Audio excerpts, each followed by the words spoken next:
తెలుగులో పలు చిత్రాలు చేసి ప్రేక్షకులను ఆకట్టుకున్న ఈమె సౌత్ సూపర్ స్టార్గా పేరు సొంతం చేసుకుంది.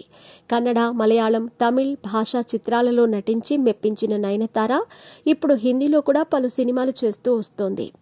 కెరీర్ పరంగా ఎంత పాపులారిటీ అయితే సంపాదించుకుందో వ్యక్తిగతంగా అన్ని విమర్శలు కూడా అందుకుంది.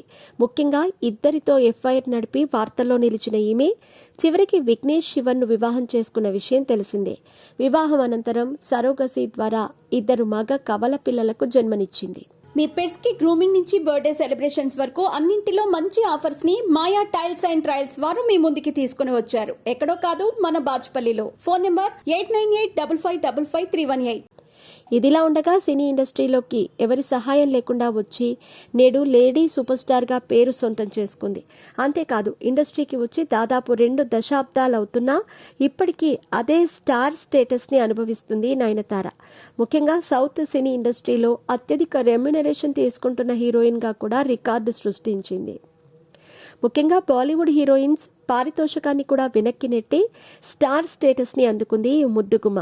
ఈమె కష్టాన్ని గుర్తించిన ప్రముఖ ఓటీటీ సంస్థ నెట్ఫ్లిక్స్ ఈమె బయోపిక్ ఆధారంగా డాక్యుమెంటరీ తీస్తున్న విషయం తెలిసిందే. తాజాగా ఈ డాక్యుమెంటరీకి సంబంధించిన ట్రైలర్ విడుదల. అందులో ఎన్నో విషయాలు పంచుకుంది నయనతార. అందులో భాగంగానే ఈమె మాట్లాడుతూ, అతను నన్ను సినిమాల నుంచి పూర్తిగా తప్పుకోమని చెప్పాడు. కనీసం నాకు వేరే ఆప్షన్ కూడా ఇవ్వలేదు. దీంతో కొద్ది రోజులు నేను ఇండస్ట్రీకి దూరం అయ్యాను. కానీ అవకాశాలు వస్తుండటంతో కెరియర్ పోగొట్టుకోవటం ఇష్టం లేక మళ్ళీ వచ్చాను అంటూ చెప్పినట్టు సమాచారం. అయితే ఈమెకు ఎవరు సినిమాల నుండి దూరం అవ్వమని ఎవరు చెప్పారు అనే విషయంపై మాత్రం నయనతార క్లారిటీ ఇవ్వలేదు.